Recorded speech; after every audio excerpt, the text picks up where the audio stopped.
کیوں بادشاہ کو ایک فقیر سے ڈر لگنے لگا تھا۔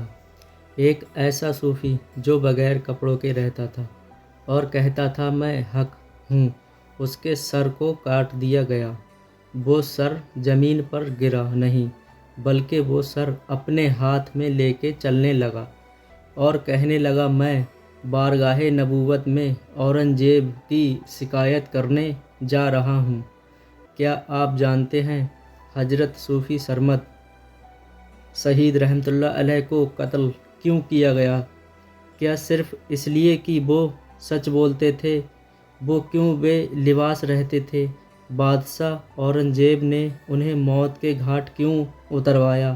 کٹے ہوئے سر سے کس طرح آوازیں آتی تھیں؟ وہ صوفی سرمد شہید جسے لوگ ہندوستان کا منصور حلاج کہتے ہیں، جس نے حق کا نعرہ بلند کیا اور اپنے لہو سے سچ کی تحریر لکھ دی۔ کیا آپ تیار ہیں ایسے اللہ کے ولی کے بارے میں جاننے کے لیے جسے بادشاہ بھی اپنے لیے خطرہ مانتا تھا؟ السلام علیکم ناظرین، امید ہے آپ سب ٹھیک ہوں گے۔ میں آپ کا بھائی محمد عمران۔ تو چلیے واقعہ شروع کرتے ہیں۔ حضرت صوفی سرمد شہید رحمۃ اللہ علیہ کے بارے میں کتابوں میں بہت کم ملتا ہے، کہیں بھی آپ کی زندگی کے بارے میں تفصیل سے نہیں ملتا۔ بیان کیا جاتا ہے کہ آپ 1618 عیسوی کو ایران کے شہر کاہسان میں علم حاصل کرنے کا بہت شوق تھا۔ کیونکہ آپ ایک رئیس خاندان سے تھے، اس لیے علم حاصل کرنے میں کسی دشواری کا سامنا نہ کرنا پڑا۔ آپ بہت ذہین اور علم حاصل کرنے کے شوقین تھے۔ آپ نے بچپن میں ہی یہودیوں کی مذہبی کتاب توریت شریف کو حفظ کر لیا تھا۔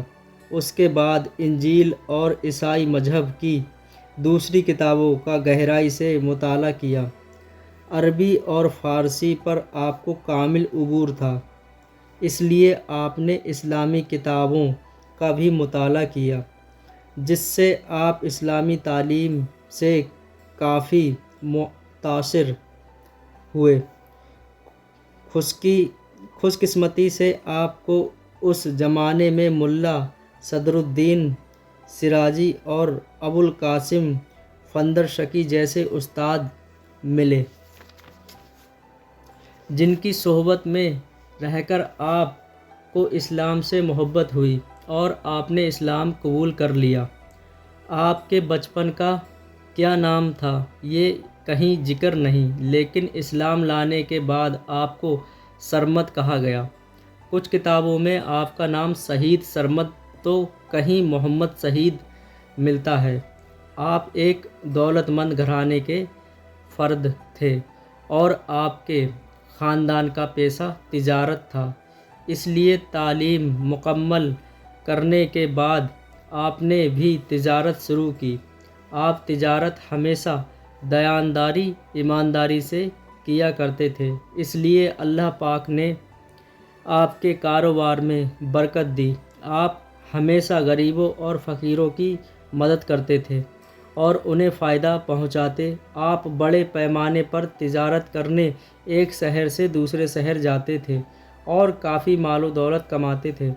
آپ تجارت کے سلسلے میں ہی اپنے ملک سے ہندوستان تشریف لائے اور سندھ، موجودہ پاکستان کے بندرگاہ تھٹا پر قیام کیا۔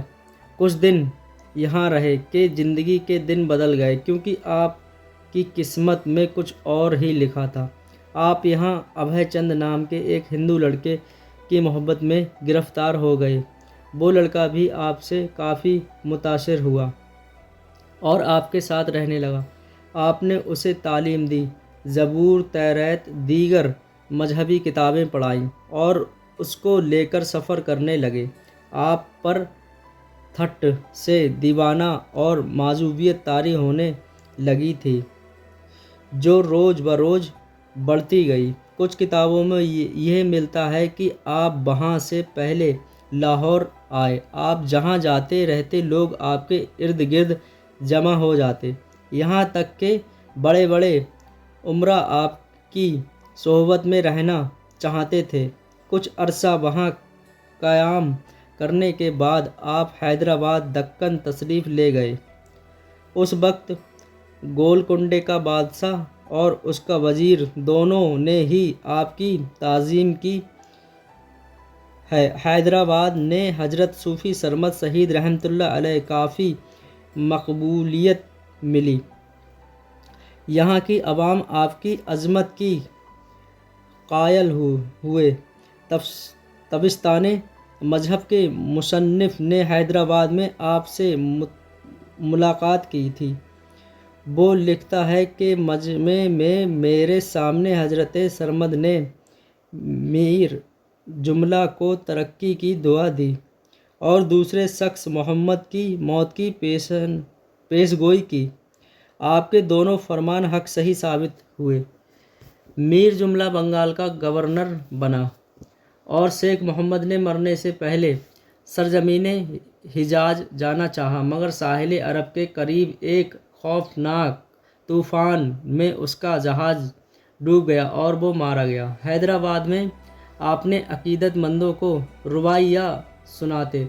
آپ فارسی کے قادر الکلام شاعر تھے۔ آپ کی رباعیوں میں تصوف مسائل ہیں، ترک دنیا کا سبب ہے اور اس کے معلومات کو حقیقت بتایا گیا ہے۔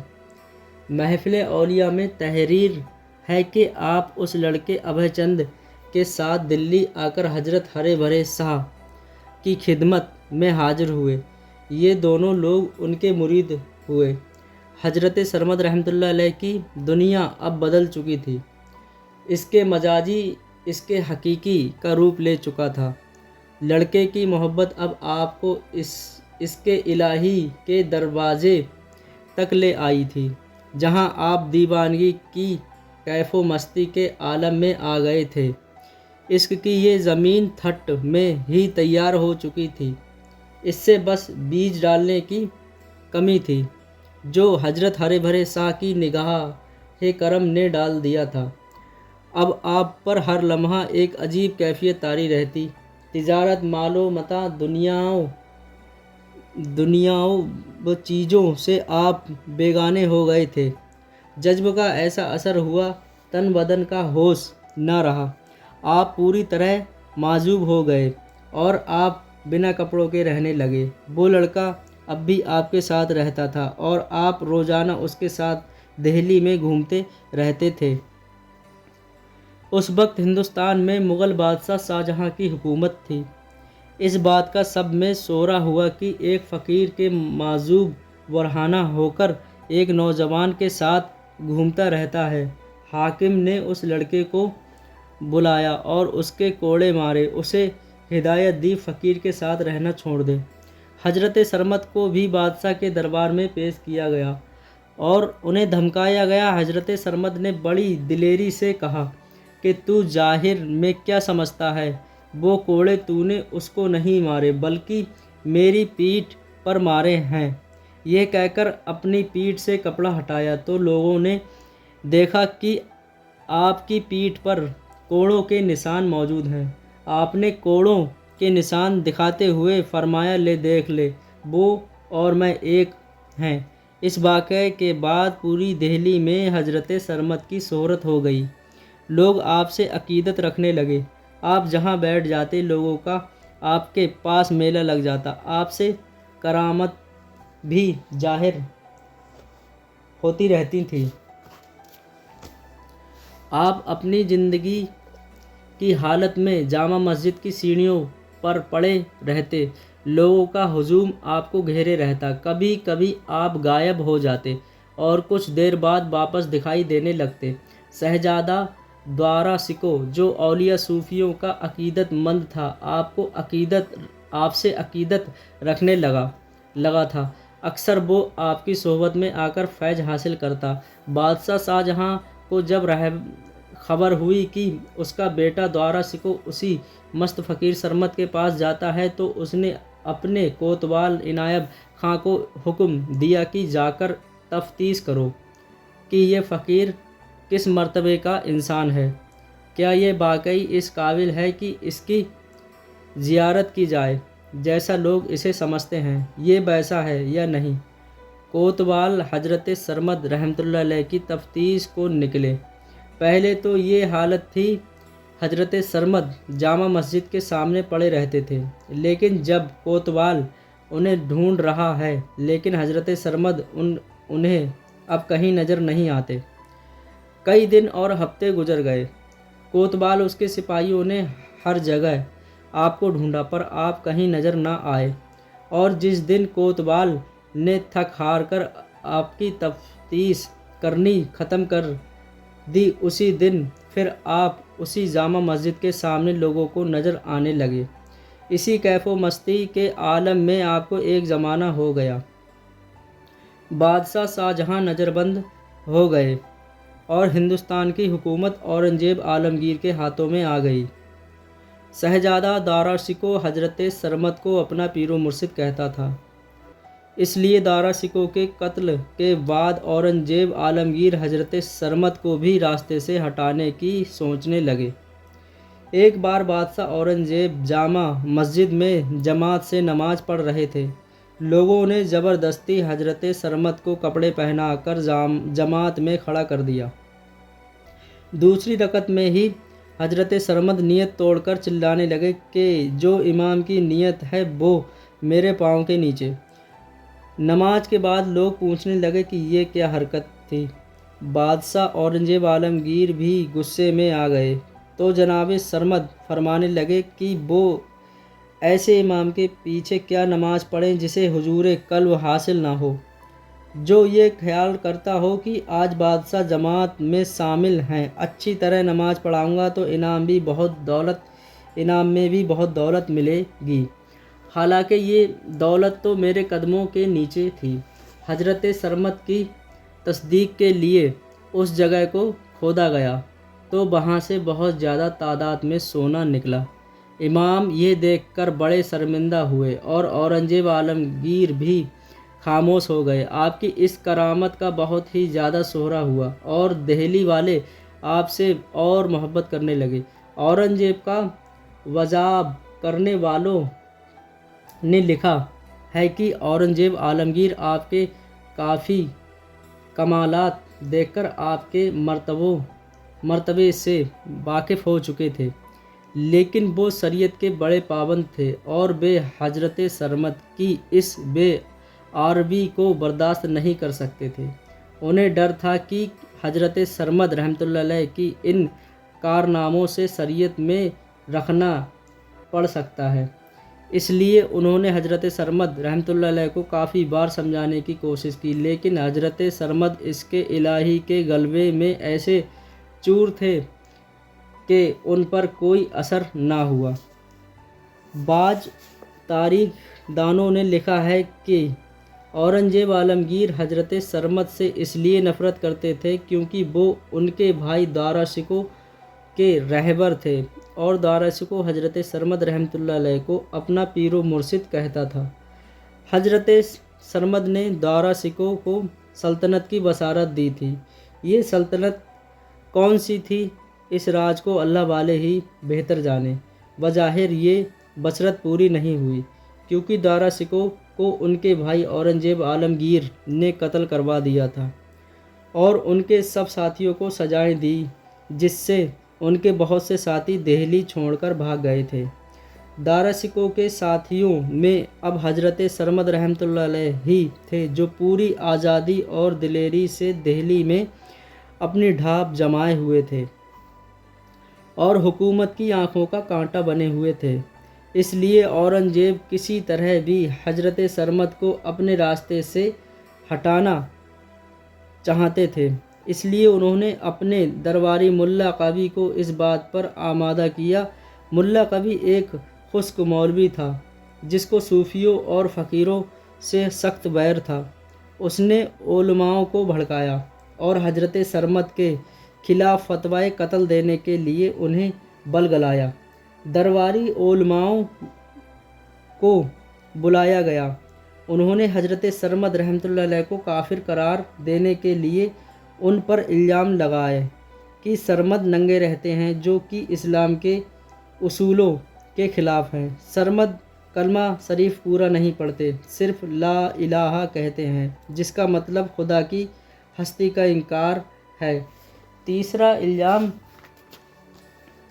لگایا کہ سرمد رسول پاک کی معراج کے منکر ہیں۔ اورنگزیب عالمگیر کے دربار میں حضرت سرمد کو علماء کے روبرو پیش کیا گیا اور ان کے سامنے یہ 3 الزام رکھے گئے اور اس پر جواب دینے کو کہا گیا۔ حضرت سرمد رحمۃ اللہ علیہ نے ورہانہ رہنے کے جواب میں فارسی میں ایک رباعی پڑھی، جس کا یہ مطلب تھا کہ اللہ نے ہمیں آزمائش میں مبتلا کیا ہے، پریشانیاں عطا کی ہیں، جسے اس نے مناسب سمجھا اسے نعمتوں کا لباس عطا فرمایا، اور جس بے عیب کو چاہا اسے ننگا یعنی فقر و محرومی کا لباس فرمایا۔ دوسرا الزام یعنی کلمہ پورا پڑھنے کا، یہ جواب دیا کہ میں ابھی نافی کی منزل میں ہوں اور دیدار حق سے محروم ہوں، جب اللہ پاک دیدار ہونے پر اس بات کی منزل پر پہنچ جاؤں گا تو کلمہ پورا پڑھوں گا۔ پھر سرکار دو عالم صلی اللہ تعالیٰ علیہ وسلم کی معراج کے بارے میں آپ نے ایک رباعی پڑھی، جس کا مفہوم تھا کہ جو شخص حقیقت کے راستے پر چل پڑتا ہے وہ آسمان سے بھی زیادہ بلند ہو جاتا ہے۔ یہ ملا کہتے ہیں کہ رسول پاک آسمان کی طرف گئے، مگر باطنی حقیقت جاننے والا سرمد کہتا ہے کہ آسمان خود حضور کی خدمت میں حاضر ہوا۔ ملا کبھی نے آپ سے پوچھا کہ تم نے دارا سکو کو سلطنت کی بشارت دی تھی، وہ پوری کیوں نہ ہوئی؟ آپ نے اس کے جواب میں فرمایا شیطان کبھی است۔ آپ کے ان جوابوں سے مولاناؤں میں خلبلی مچ گئی۔ آپ کی ان رباعیوں کو مولاناؤں نے اتنا بڑا چڑھا کر پیش کیا، اللہ پاک کا انکار اور توہین رسالت کا مفہوم نکالا اور آپ پر کفر کا فتویٰ لگا کر آپ کے قتل کا فرمان جاری کر دیا۔ دہلی کے جامع مسجد کے سامنے ایک چبوترا تیار کیا گیا۔ بیان کیا جاتا ہے کہ سرمد کے ایک عبداللہ نامی دوست نے حضرت سرمد رحمۃ اللہ علیہ کو مشورہ دیا کہ اب بھی جان بچ سکتی ہے، کلمہ پورا پڑھ لو اور کپڑے پہننا شروع کر دو۔ لیکن حضرت سرمد کو اپنی جان کی کوئی پرواہ نہ تھی۔ انہوں نے ایک رباعی پڑھ کر اپنے دوست کو جواب دیا کہ کافی عرصہ ہو گیا ہے کہ منصور کی صدا پرانی ہو چکی ہے، اب میں دوبارہ سولی اور پھندے پر جلوہ دکھانے آیا ہوں۔ حضرت سرمد بادشاہ کے قلعے کے جامع مسجد تک دیوانگی مستانگی کی رباعیاں پڑھتے چلے آئے۔ چاروں طرف بھیڑ لگی ہوئی تھی، آپ سے محبت کرنے والے رو رہے تھے، عاشق کے عشق کا تماشا سرعام ہو رہا تھا، اور یہی تو عاشق چاہتا تھا۔ آپ کے چہرے پر جلال تھا۔ جلاد نے آپ کے چہرے پر کپڑا ڈالنا چاہا تو آپ نے منع فرما دیا اور ایک رباعی پڑھی، جس کا مطلب تھا جب شور مچا تو ہم عدم کی نیند سے جاگے، مگر دیکھا کہ فتنے کی رات باقی ہے تو ہم پھر سو گئے۔ اس کے بعد آپ نے اپنا سر جلاد کے آگے پیش کر دیا۔ جلاد نے تلوار چلائی تو حضرت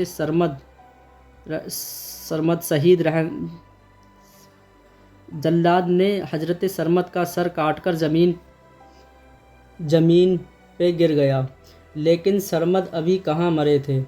شہید محبت امر ہوتے ہیں، مرتے نہیں۔ حضرت سرمد رحمۃ اللہ علیہ نے اپنا سر زمین سے اٹھایا اور جامع مسجد کی سیڑھیوں پر چڑھنے لگے۔